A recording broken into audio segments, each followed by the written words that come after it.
Hey guys, welcome back to my channel. Today I thought I would do a little bit of a PCOS hormone update. I'm also going to be answering some questions that you guys left for me on my Instagram story. I recently was talking about hormones over there. If you guys don't follow my Instagram, it's just at Melissa Merck. I'll have a link for that down below. I'm going to get to some of those questions. I'm also going to go through all of the supplements that I'm currently taking for hormone balancing. If you guys are new here, I do have a playlist. I think it's called PCOS hormones and health, something like that. But I do have a few other videos in there talking about kind of just my story, like my symptoms, the test that I got, how I was diagnosed. I also have a video on my experience with the birth control pill for PCOS. Spoiler alert, it was not a positive experience, so I have been off of it now for a month and a half, 2 months.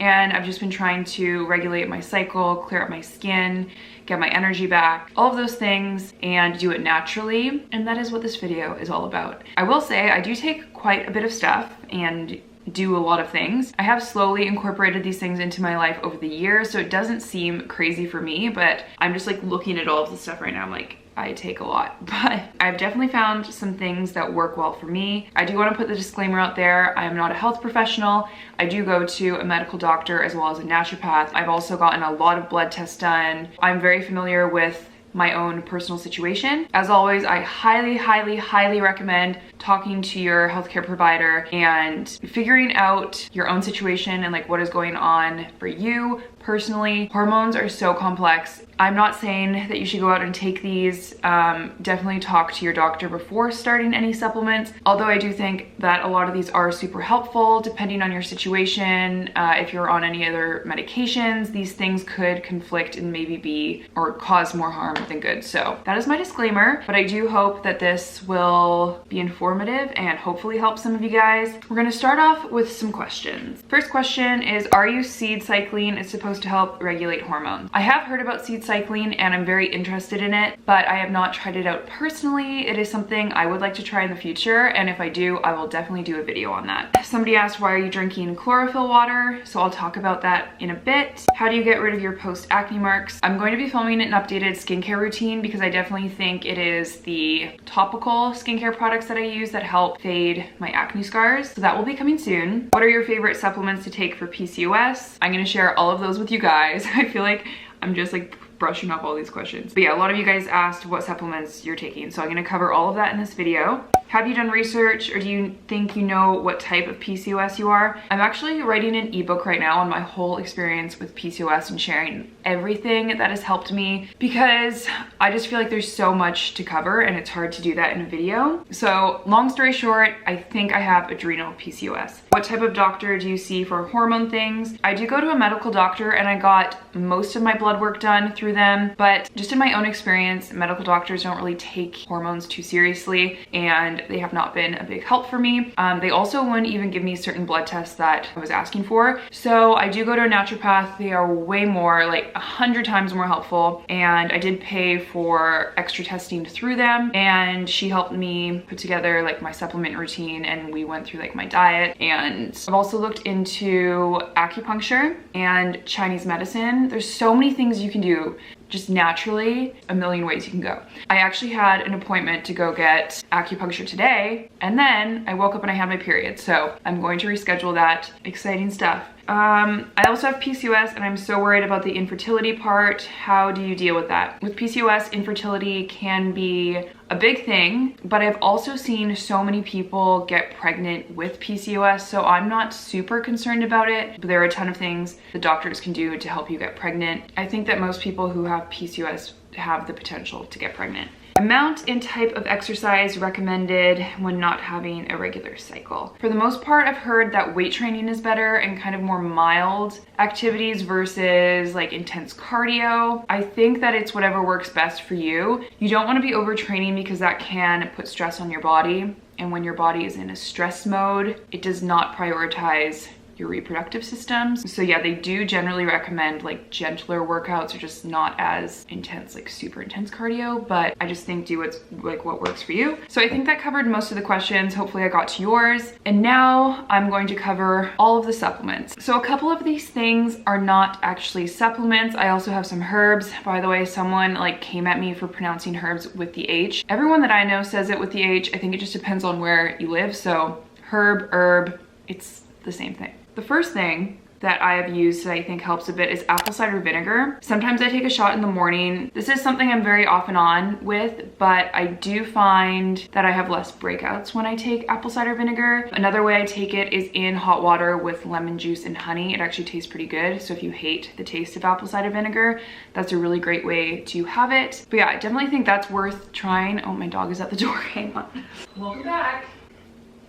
Darla is back. So yeah, I just wanted to briefly mention that. That's definitely not one of the main things that I do, but thought it was worth sharing. Number 2, this is recent. I'm obsessed with this. I've been doing it for maybe a week or 2, and that is chlorophyll water. So this is liquid chlorophyll. I'm gonna link everything down below, by the way, if you guys want to check them out. I'm pretty sure I ordered this off of Amazon. They also have it on Iherb. I do a lot of my shopping there. I just add a teaspoon of this to water.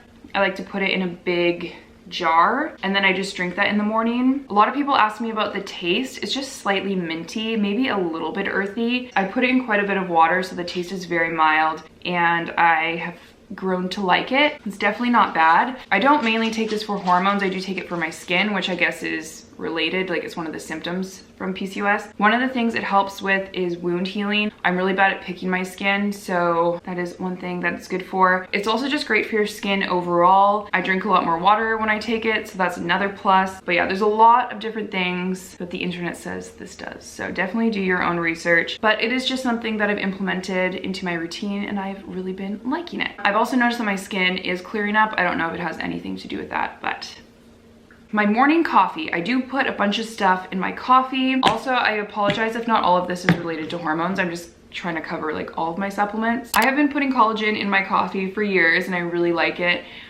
This is just great for your hair, your skin, your nails. So again, not super like PCOS related, but just like overall health. This one is by Neocell. It is unflavored. You don't taste it at all. But I also really like the Vital Proteins Coconut Collagen Creamer, as well as the Coconut Collagen Creamer from California Nutrition.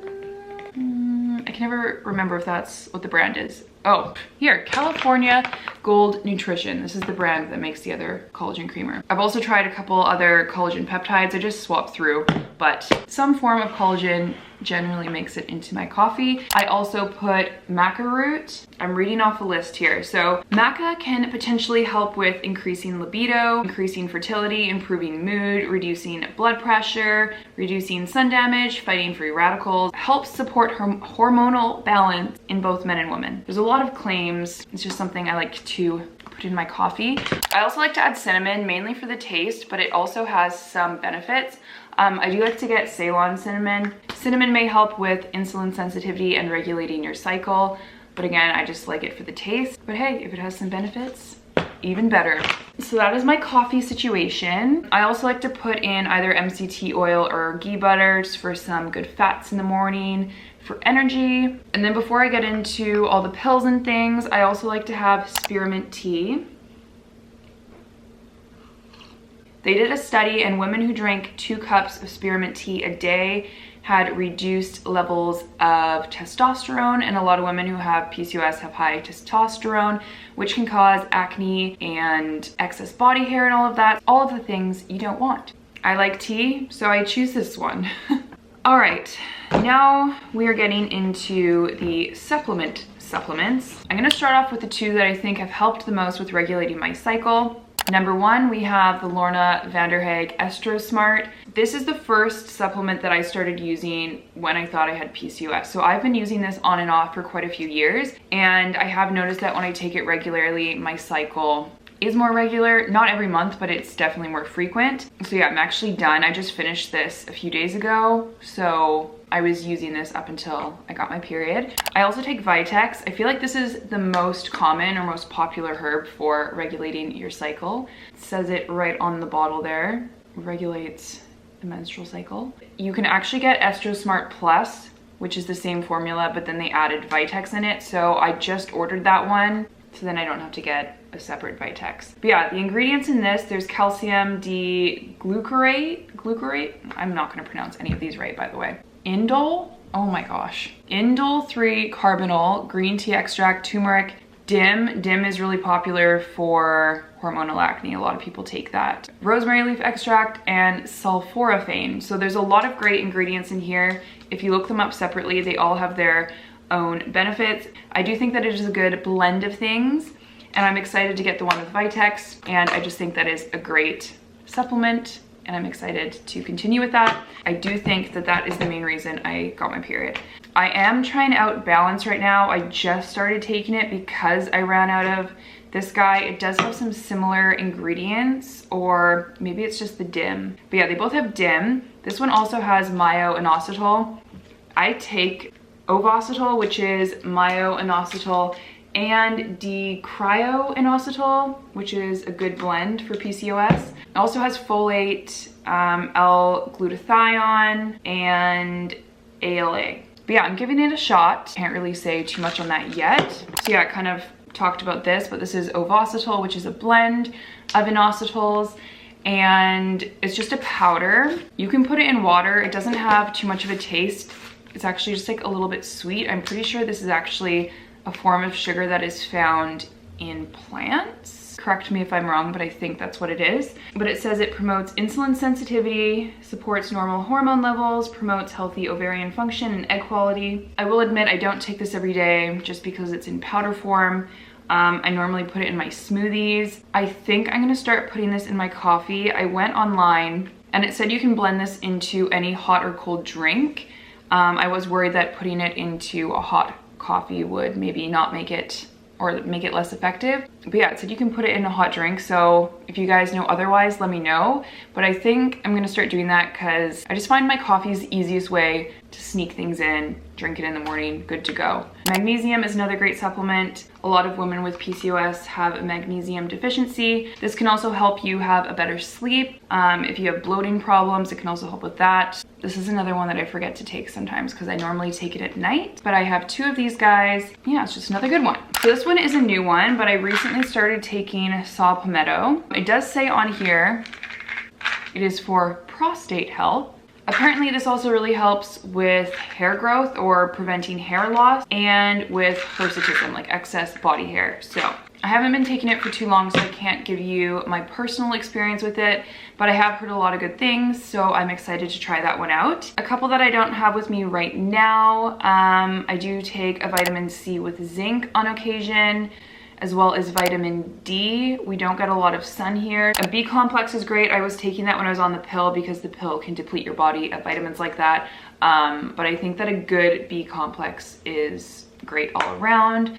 I just ran out and I haven't repurchased it, but I was taking that for a while. I was taking fish oil. I am now taking evening primrose oil, but I'm just trying it out again to see if I notice a difference in my skin. I have taken this in the past and I feel like there was some improvement. Last but not least, we have AOR Ortho Adapt. This one has a lot of stuff in it. The main thing being adrenal gland cortex. I used to take adrenal cortex. I have really low cortisol because my cortisol has been high for so long because my body has been stressed. So yeah, I do try to use a lot of things that help support my adrenals. It has the adrenal gland cortex. It also has vitamin C, B5, pantothenic acid, licorice extract, Siberian ginseng, it's good for your energy. Rhodiola, also really good for energy. Withania, is that ashwagandha? Is that just a different name for ashwagandha? Anyways, that helps with stress, helps de-stress, or like keep your body chill. Anyways, just a really good blend of adaptogens and vitamins that are really good, mainly for stress levels and energy and just like adrenal support. So that is everything I'm taking. My energy levels have been so much better. If you guys watch my videos, I was in a slump for quite a while. I do think that the supplements have helped. I think the main thing that helped was honestly going to Miami with my friends, just getting out in the sun, having fun, and not being stressed. Like, I think it was really good for my health because ever since I got back, my energy levels have been fine. I will say sometimes the best thing you can do for yourself is just stop thinking about whatever you're thinking about or like obsessing about, like your health problem, and just having fun. I drank liquor and I ate bad food and it made me feel better. I'm also trying red light therapy for hair growth and skin. Maybe I'll do a different video on that. I've also been trying castor oil packs. Maybe that also helped with me getting my period. I've done 3 so far. There's also a little tincture I take that is a bunch of herbs that are good for your liver. I've also been sleeping really good. I sleep like 9 hours a night. This video is probably gonna be super long. I hope it made sense and I hope I covered everything. My camera is almost out of space, so I need to sign out really quickly. But thank you guys so much for watching. Thumbs up this video if you liked it. Subscribe if you haven't already. Links to all my social media down below. Love you guys and see you in the next video.